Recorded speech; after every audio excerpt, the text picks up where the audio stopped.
everyone. Thank you for tuning into All Day Radio. I'm your host, Tamara Day. And on this episode, I am so thrilled to finally get to talk to this girl not really in person, but over Zoom. And we're just so thrilled to bring you this particular episode. And as you guys know, this series that I'm doing is on what we all have gone through as women in this particular series is breast implant illness. And we're calling this series Bigger Than Boobs.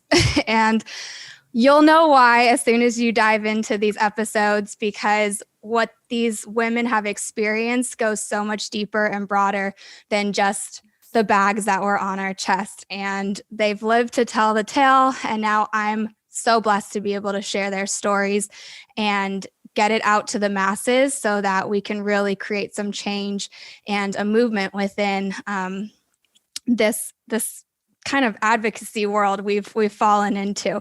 So today we have none other than Tawna Mccoy. Is that how? Okay. Forever I was calling you Eubanks, but yeah, you go by Mccoy. She's married. Yes. Hi. Oh my God. Welcome to the show.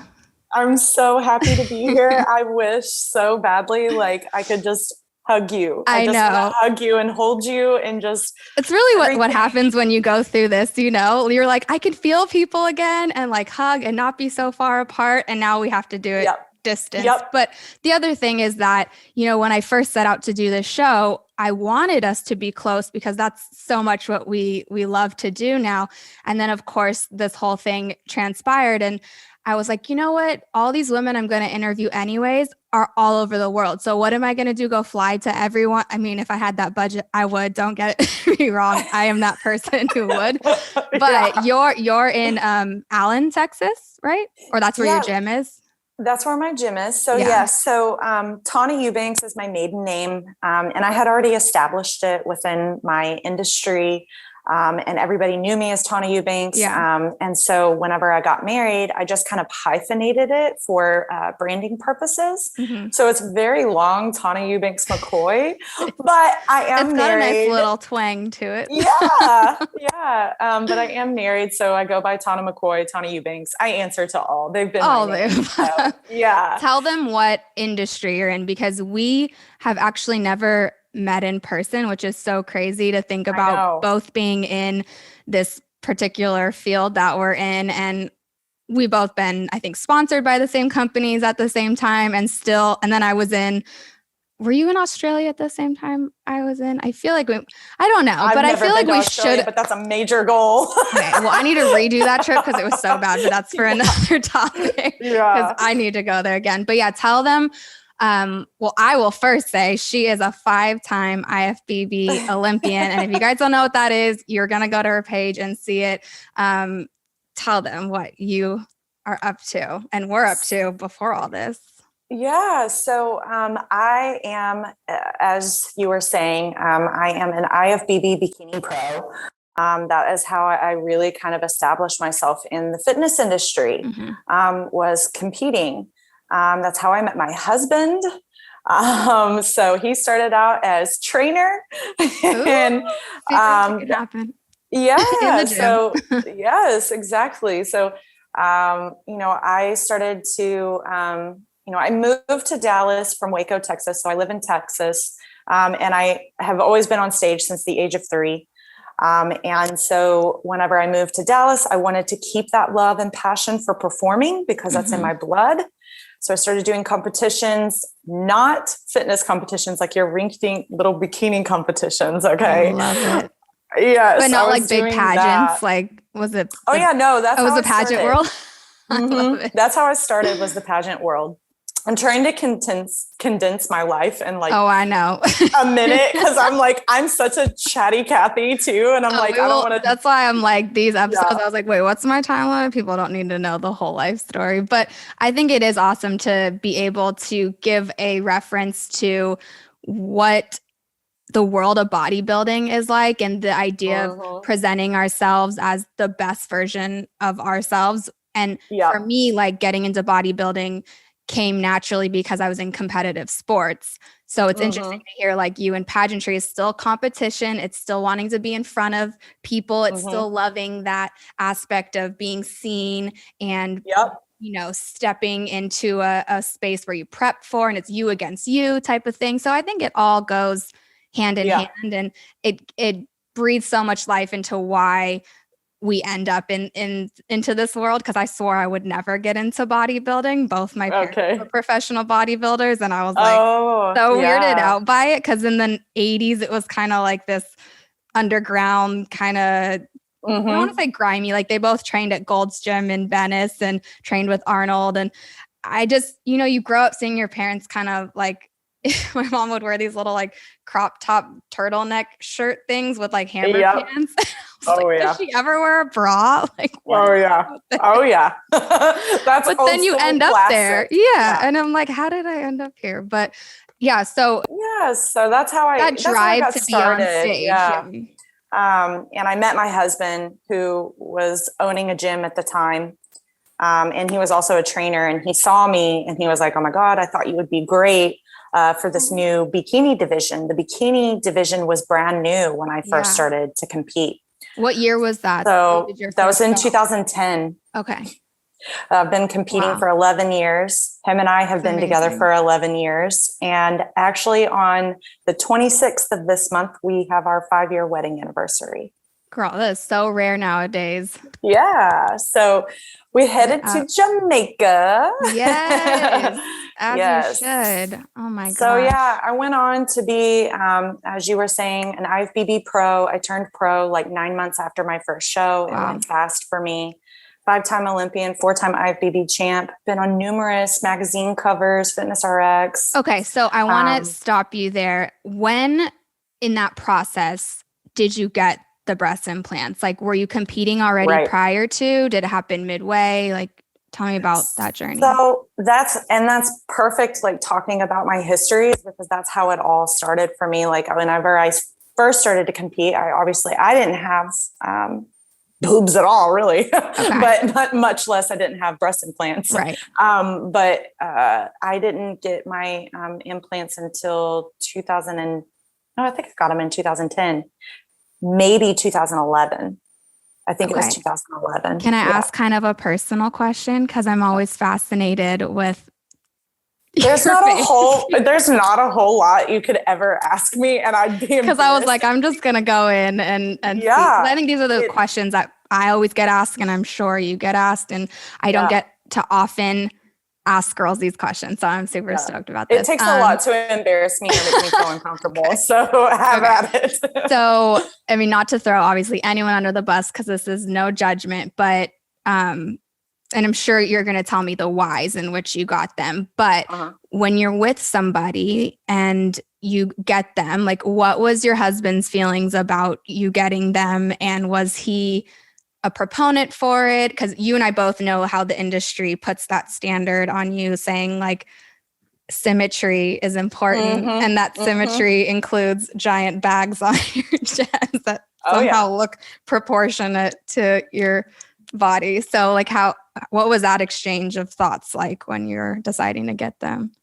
So we, were going pretty hard, and my career was taking off, and I knew like that was feedback. That was legit. What you said verbatim is legit feedback I've had. And especially me, I'm just a thinner girl. I'm long, lanky limbs, I'm just kind of a scraggly little thing. So I needed to fill out, you know what I mean? Oh yeah. These terms, they just really ingrain right here. Yeah. So I did. And, but yeah, I mean, my husband, we weren't husband and wife at the time. We were just kind of dating at the time. But he was on board with it. He wanted whatever I wanted. Yeah. He loved me as I was. I mean, like I said, which is right there. It shows, because you guys have the track record. I mean, the fact that you're still together makes me like more amped to ask that question. Cause I was like, someone who's with you for the right reasons. Cause we get so many women that are like afraid to get them out because the person they were with was the one who kind of was a proponent for that. And I'm always like, God, I can imagine the fear and angst around changing who you are when they wanted you that way. And Oh yeah. No, I mean, when he met me, I had no boobs and we were together, to dating or whatever. And I didn't have boobs and I competed a while with no boobs. Mm-hmm.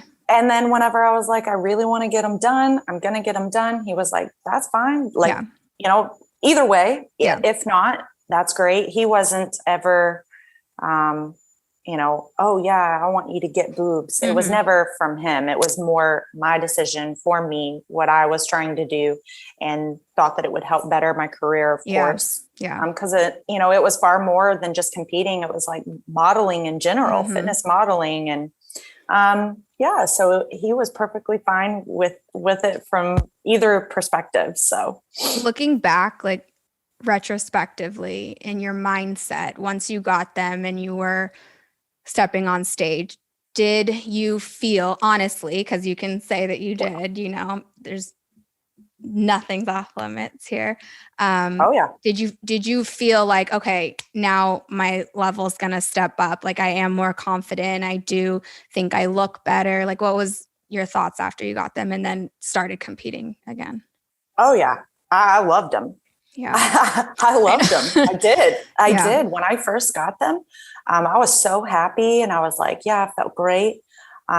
It was even a little bit more confirmation for me because that's when I turned pro. So that reinforcement of the message, it had,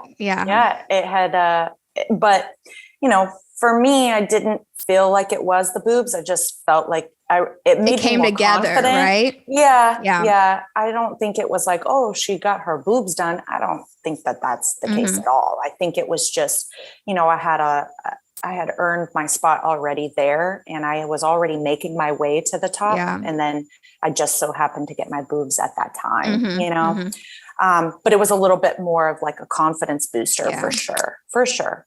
I felt good in all honesty. I loved having them in that moment, Did you grow up always knowing that was something that you would get, like were you seeing it in magazines and stuff? Like for me, even before I decided to compete, boobs were something that I thought would make me more feminine. And as a competitive athlete, I was always like built like a boy. And so for me, my insecurities were around my chest. And so bodybuilding became like that excuse to get them for me, like that it made more sense then.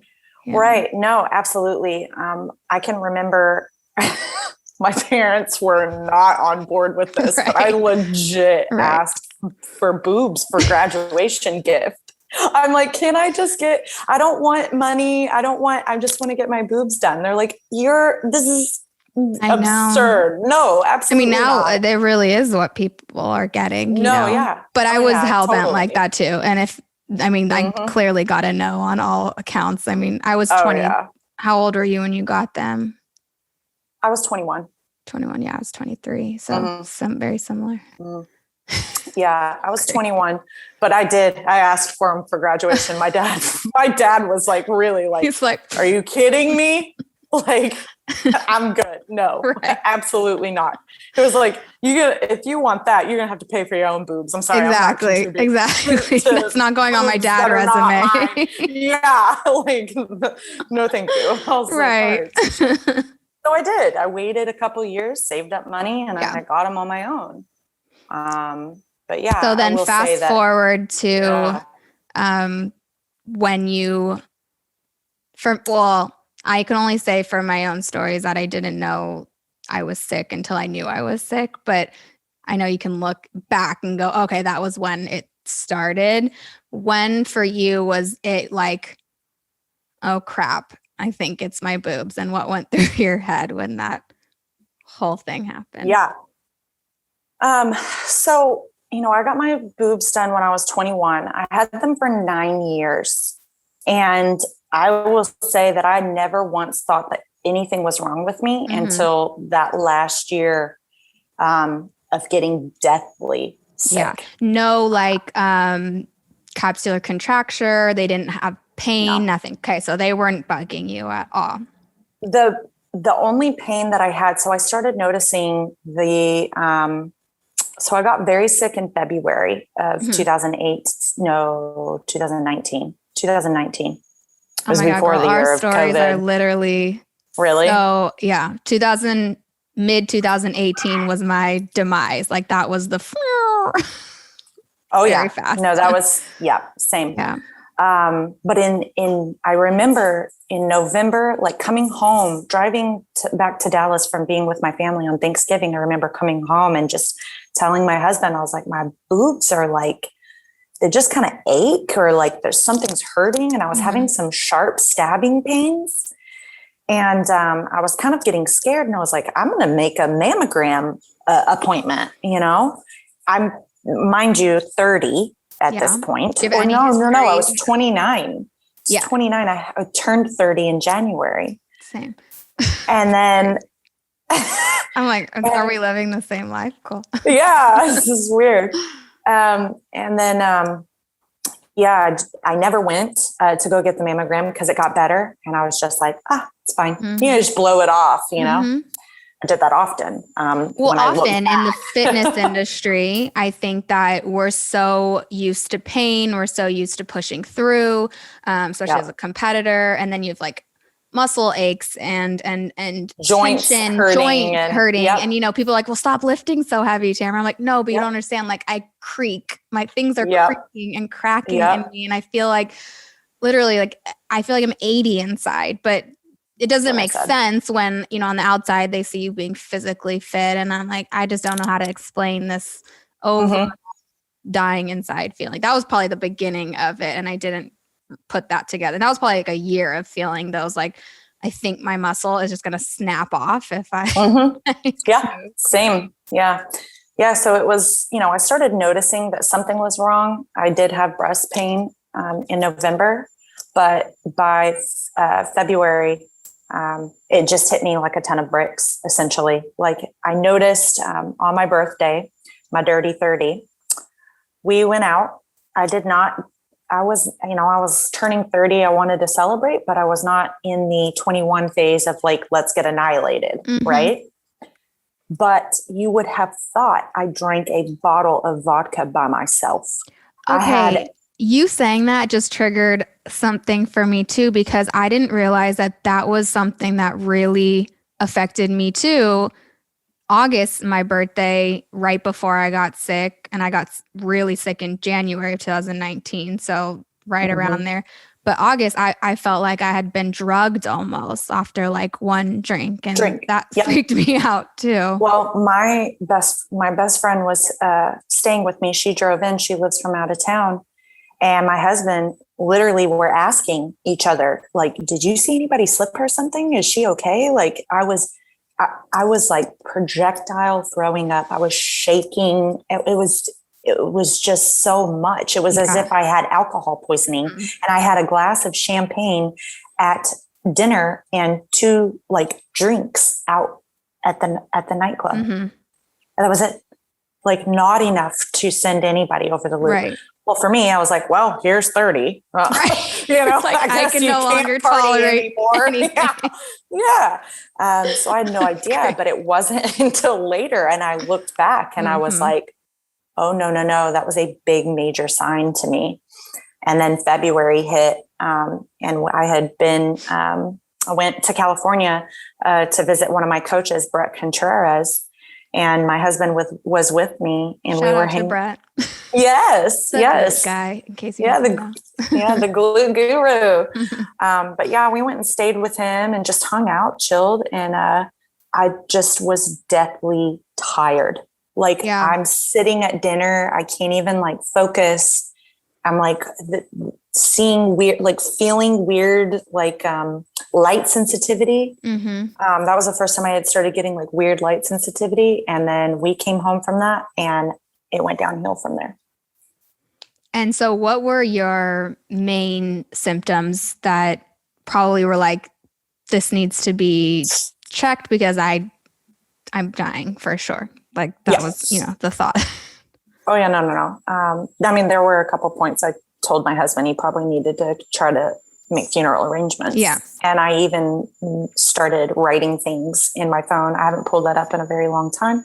I haven't even really talked about it too much, but I wrote things in my notes that I kept still to this day about, if you have my funeral, please do this. If you have my funeral, please play this. Like, yeah, dying was. Those are the things that I look back and because I think when you get to the other side of healing, it's really easy to go, wow, that was a crazy time in my life, because it all happens like so fast, like the downhill slide.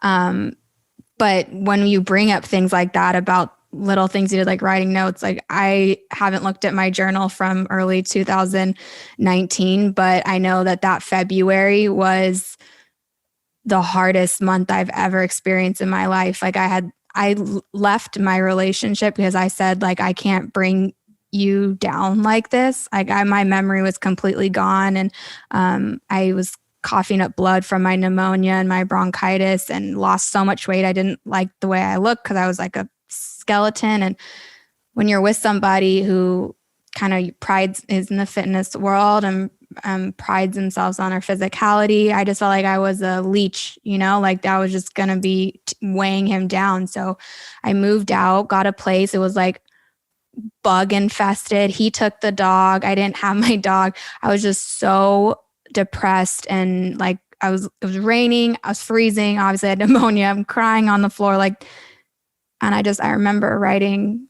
a note, and that was like my come to Jesus moment, where I just prayed and was like, the doctors told me I was fine, but said I was definitely like dying of something that we couldn't figure out.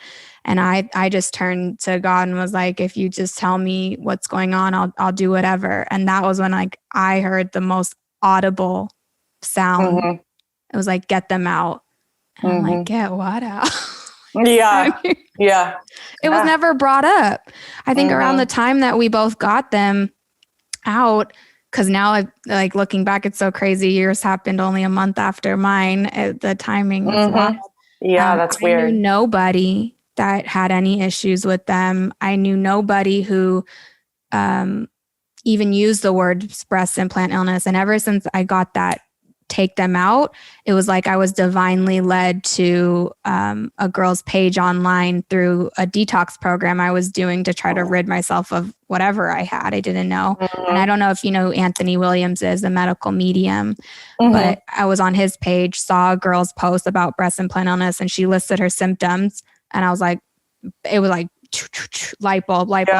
And then, it's just down the rabbit hole for like the next 4 days with bloodshot eyes, not moving, and then it all comes out, and from that point to getting him out was 3 weeks. So for you, when you knew you had to get him out, like how fast was that decision?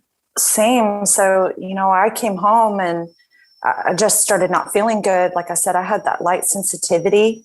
I couldn't even like drive, like the lights were so blinding. And I had like a lot of, like what you were saying with the memory. I had like a lot of like the, well, they call it brain fog, but brain fog, whatever you want to call it. But like literally my husband would be talking to me and I'm just staring out into space. And he's like, did you hear me? Like he had to touch me to get me to kind of just like, huh? Did you do brain scans and stuff? Like, oh, girl, I had an MRI of my brain, my neck, my spine, my lower. I had x-rays of my head, my neck, and my full spine. Yeah. I went to 2 neurologists. I pulled all kinds of blood from I tested for Lyme disease. Lyme's, Crohn's, everything. MS, cancers, brain tumors, everything. Oh, yeah. Yeah. Oh, yeah. All the works. I did it all. All normal, all great. But that's the most frustrating part. And I think that's what a lot of women, this is why I'm doing this series. We could move on and live our lives and be healed and be happy. And the reason I continue to talk and now share other women's stories is because the suffering you go through on your own, it's isolating, especially even to a partner, because you're experiencing it. And on paper, you're a crazy person because none of it rings true. Like none of it says what's going on inside. And that kind of trauma, I think, that affects us, of the not being believed and not believing even ourselves. Like I started questioning if I was losing my mind, like that part about it. I watched your video, your 1 year anniversary video, and something was so pertinent about what you said of kind of that PTSD that happens of not even, for me, it was not being able to trust my own intuition and my own sense of what my body's telling me. I've had to like relearn. I've had to even learn. I don't think I ever learned how to do that. So in the healing, I've learned how to listen to my body, which is probably one of the biggest blessings of this, going through this whole thing, is that I don't know if I would have ever been so in tune with myself had I not walked through it.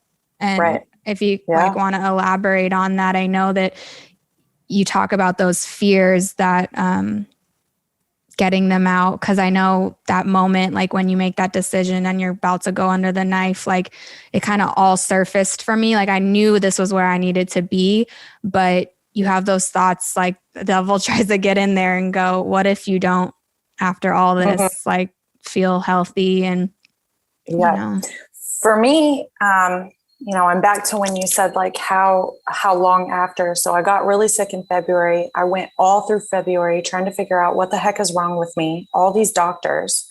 I think I got in for a consult with my doctor in March, but was not going to be able to get into a consult until like September. And I had somebody put me on a waiting list, and I got a cancellation. So I was able to get in early. And now looking back now, I know that was God. But at the time I was just like, oh, good.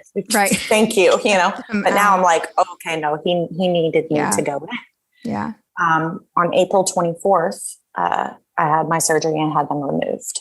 So from the moment I got sick in February to April is when I got them out. And I think that's so amazing about both the like similarities to our stories, is not a lot of women go from finding out that's what it is to getting them out so fast. And a lot is because they can't find a surgeon, or cost, because it is an expensive surgery, as many women know, and or now the wait list is so long to get them out. But I think back when I was looking, I had 8 consultations, all of which told me, do not do it. You're going to hate your body. It's not real. Like all that. I had so much negative things coming from them. It was like demoralizing to me. And I finally gave up. And then my dad was like, just see this one person. He's been a patient of mine for 7 years. He's been working on his neck.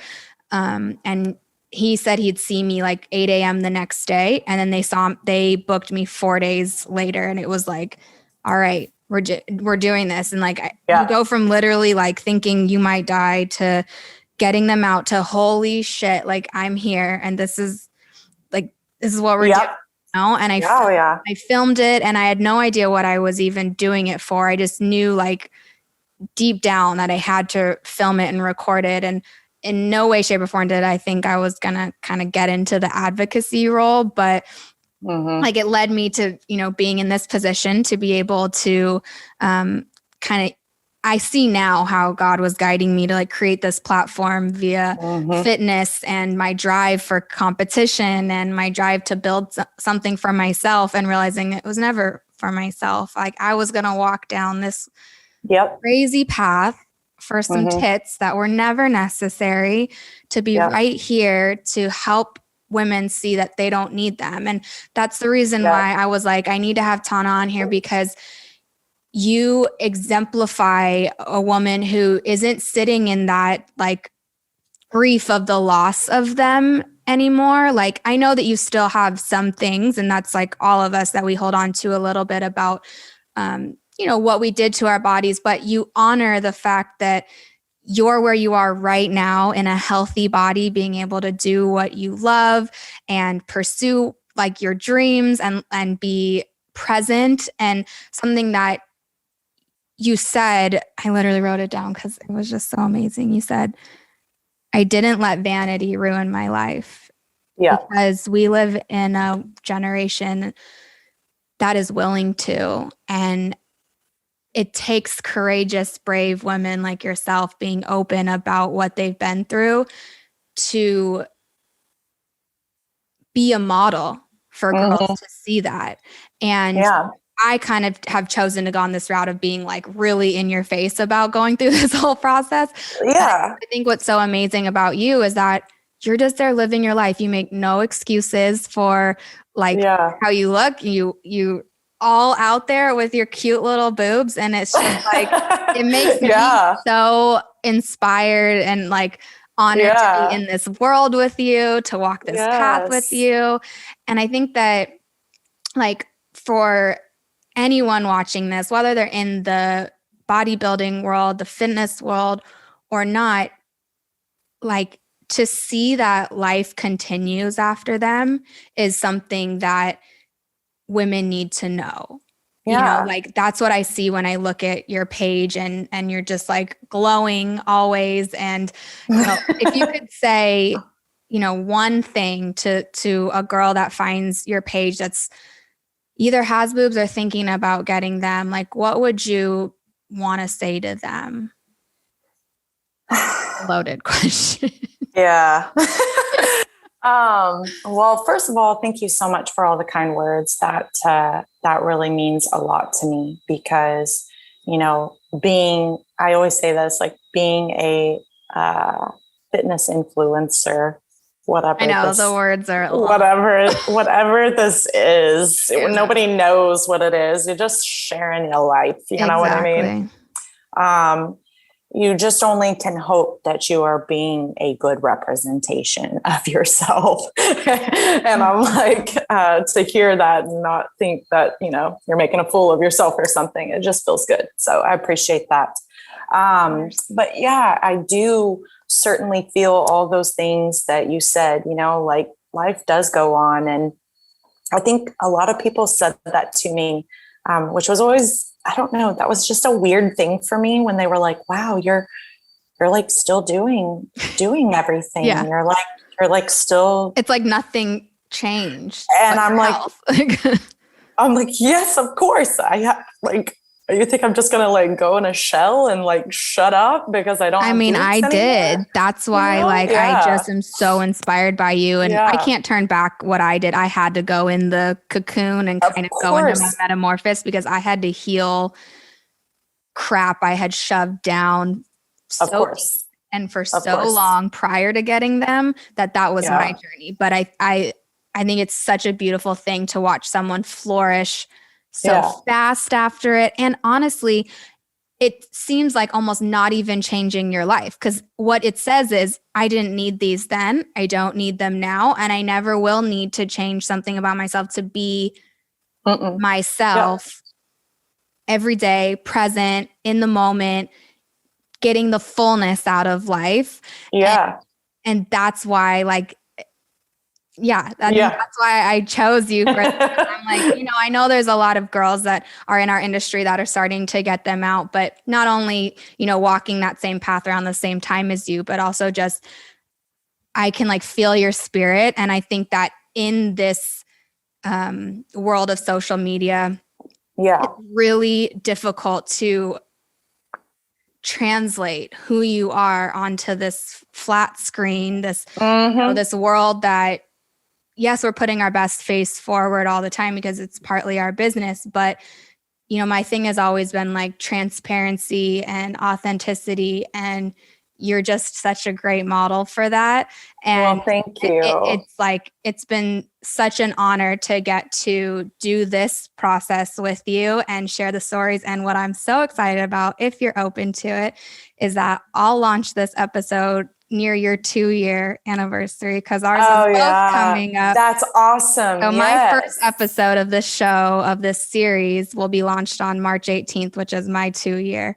And then we can do yours on that day just to, you know, give weight to what you've gone through and to tell your story now 2 years later. Because to look back on it, doesn't it feel like, wow, like feels like a lifetime ago, but also like you can remember exactly what it was like to be in that position. And for me, it gives me so much gratitude for like the breath we have in our lungs every moment, and the memories we get to make, which reminds me, I'm coming out there next month.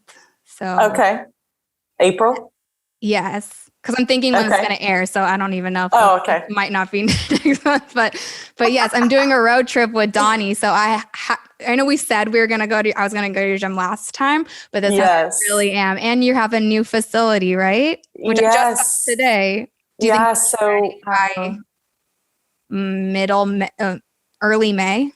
No, okay. It won't be. So we're going to your old facility and we're going to live it up there. Yes, yeah. So it'd be great. I own Hidden Gym. My husband and I own a gym in Allen, Texas. I live in Plano, but our gym is in Allen, which is about 25 minutes north of downtown Dallas. It's called Hidden Gym, and it is a hidden gem. I cannot wait. Awesome. It's fun. So please do let me know. Yeah. And you guys, if you're ever in that area, it's an amazing gym. It's not only got sick equipment, but it's beautiful. So to like get your whole fun fitness, training videos done there too. And Tawna, you do bikini posing training for girls, right? Too, coaching. Yep. I'm a posing coach for bikini girls. So I stick to the posing only. I'm not on the floor training girls. I just won't do posing. it. No, I get it. Yeah. So, and then we own the gym, and we just are going to have a second location. We are doing all of that. That's new. And we're keeping the details hidden on that for now. Exactly. So when this airs, they won't know yet, but tell them this will be in video mode too. So I'll put all the links in there, but for those that are listening, tell them how they can find you and your gym. So you can easily find us through Instagram. It's just my name, the full long one, Tawna Eubanks Mccoy. And Eubanks, everyone, is EUBANKSMCCO1. And my first name is Tawna, Tawna. As if nothing is easy with you, but I love it. Yes. And then so amazing. Beyond amazing. I'm so grateful to have been able to spend this time getting to know you both personally, and for everyone else to get to hear your story. I'm fully confident that even if just one woman hears it and it's triggered to do something about her health, that you've been an inspiring aspect of that. And you guys, Tawna's just such a bright light. Please go follow her and follow her journey. And there's going to be more episodes like this from similar women in various industries, and their stories are so incredible. So I want people to know through this journey that your story is your own and your journey is your own, but you're not alone in this. So we are in it together. Yes. I thank you so much, girl. It's been such a pleasure. Thank you. Yes. Thank you so much for having me, allowing me to share my story. I greatly appreciate it. You're amazing. And, I will physically see you next month. I love it. I love it. Girl. Have a good night. All right. Thanks. Bye. Thanks so much for watching. If you guys like this video, make sure you hit the like button. And if you want to catch more episodes, make sure you subscribe. And please comment any questions you have down below. We'll see you on the next one.